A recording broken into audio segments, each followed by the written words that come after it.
Jothurwa wakuya hinya kawuono ka wachopo liel mar kijana miluongo ni Fred.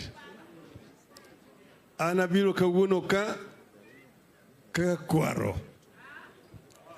To bari jaduong' kama Raila monego tho. Kan nyathi machielo matin kama matho.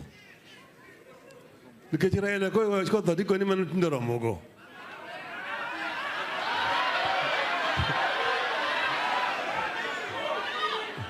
Oseda kaminga ahinya.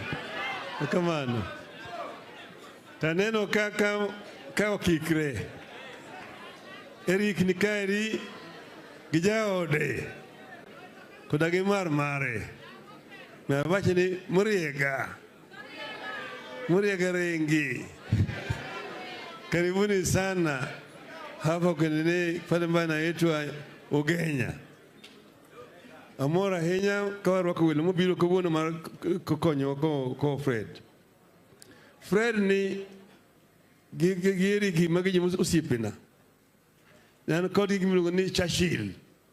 Kan kodi kucha. Omiya kelo kairi kuyo makende kwa kumjaoda. Mama Aida Betty Odinga.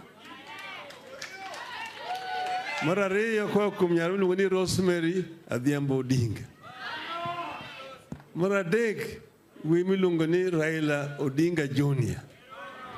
Mara ng'wen mutin mogik machogo miluongo ni Winnie Odinga. Giduto ingikuya ahinya kuom tho mar Fred. Mnaka tugo kamano. To kata kamano mago gin miyo Nyasaye mondiko. Koro Fred osedhi, jimodong' biro dhi nyime kamano. Piny osiko to tim nadi? Ero kamano. Nyocha neno ka Eric oringo kucha. Ka piny ochiek. To idho faras. Madicha nyako kucha. Ko gol mama ng'iyeni to ne farone no gol mama. Ogol mama dog chien. Ka gibiro chado gidhi gimake kama. Tako ni gimanchano ga puonje Eric ni gen miluongo ni faras ni ga gweche moingo mar punda. Dino ka faras mo gwe police che matek kabisa. Koro miyo nyithindo gi iluongo ni Gen Z. Nyithindo millennia. Magi Gen Z no ka Gen Z opong ka. Gen Z hey, magi jema magin gi piche mar piny. Omiyo gin moyogo gi. Koro miyo ka nyathi otho kama eri to waneno ka nitie lit ahinya nyathino oring nindo. Tik maduong' ni nyaka wang'i nyime ni odhi kanye. Wang'eyo kuma waaye. To wang'eyo bende kuma wadwa dhiye. Kamano. Gima duong' ahinya ni nyithindogi are the future. The youth are the future. Sani demography mar Kenya. Over 60% my population of Kenya getting below 35 years of age.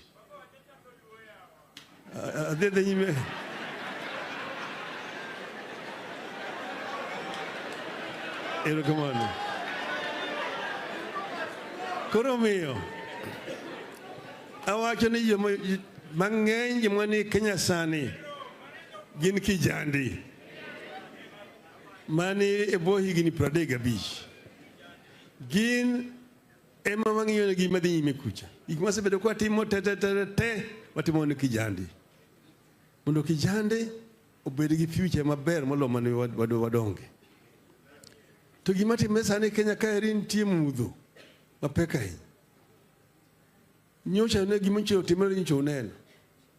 To kijande gi nyocha kone ni baba ling thi. Kikiuogi. Baba tulia. Wachia sisi. Kaa nyumbani. Tutaendelea na hii vita. Kuna kiwachi na kamani. Aling thi. Kusi nakaling thi. Kuna kaling thi. Ilungoni akuru ne wiyath. to wachni kori, wachni agoge. Okamano. Taseng'iyo kucha. Ang'iyo kucha. Anno ka joko osebok. Joko bok.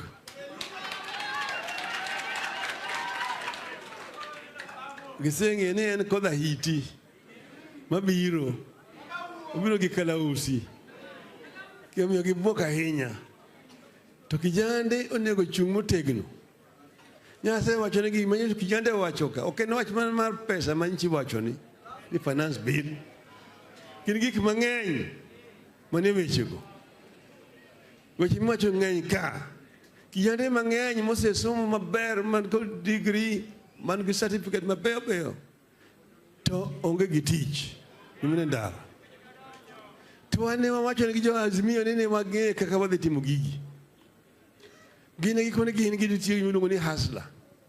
Mama mboga, jua kali, boda boda.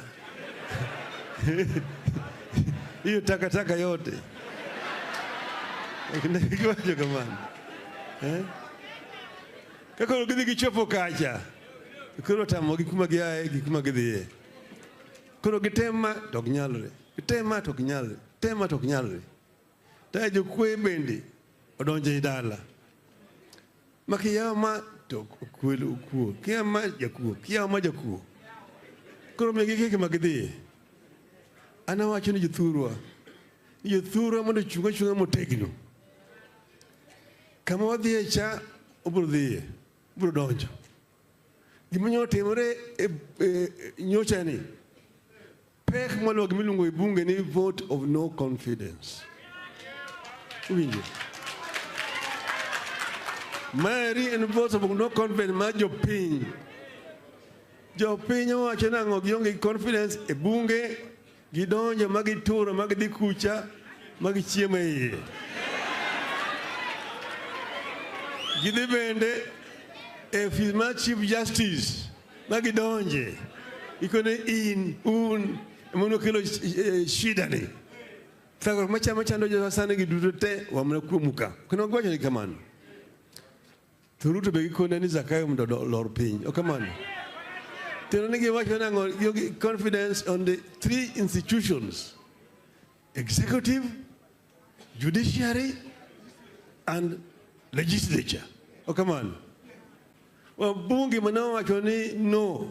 Manawacho ni yes. Utegi mokiwango. Biashara mokiwango. Gini go kajokuoye. Gini go kajokuoye. Okamano. Jo pinyo nyiso gini wang'eu kumuhai kumudwa dhiye. Kendo ginyiso wana Ruto bende maduonga nyane statement mapekai. An kama antieni podo tuya. Taburo loso. Winyo ber. Aburo loso. Yene biya losi. Yene losi. Kaki jende joko nane kono gitie ko taloso. Unyema jothurwa. Tadwa ni jothurwa mondo chung' kar tiendgi. Kama untie. Uchunga motegno kama untie no. Kija aseng'iyo kama gine cha aneno ka wadhi kama dwa donjo. Wadhi biro donjo. To koro un sani gik mabiro tim adwa ung'e gimodwa onego tim. Tan bende ang'e gimonego atim. Monego atim be ang'eyo. Abiro timo maber, biro neno katim. Winjo maber jothurwa. Kama chope ni wan gi jawuoyi ka. Wan ga Jimmy. Ajimbunya mayanga ni. Ugunya mayanga ni. Ok ne mudho malaye ot. Winjo kamano. Ni warengo mapek kabisa. Kadi mani wan gi Jaramogi kucha. Winjo maber. Winjo maber. Winjo maber. Kwene momiyo. Hello? Hello? Hello? Niwa verga kama. Nikitwa nitaitika. Nikitwa nitaitika. Nikitwa nitaitika. Kutumikia wafiri. Waafrika, oh, kutumikia, kutumikia, kutumikia Waafrika, oh, kutumikia, kutumikia, kutumikia Waafrika kwenye vita vya moto, kwenye vita vya moto, kwenye vita vya moto, twapambana kama mashujaa. Oh, twapambana, twapambana, twapambana kama mashujaa. Oh, twapambana, twapambana, twapambana kama mashujaa.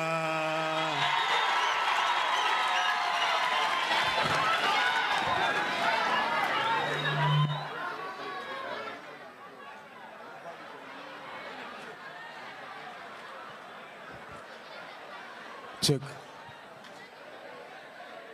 Aya.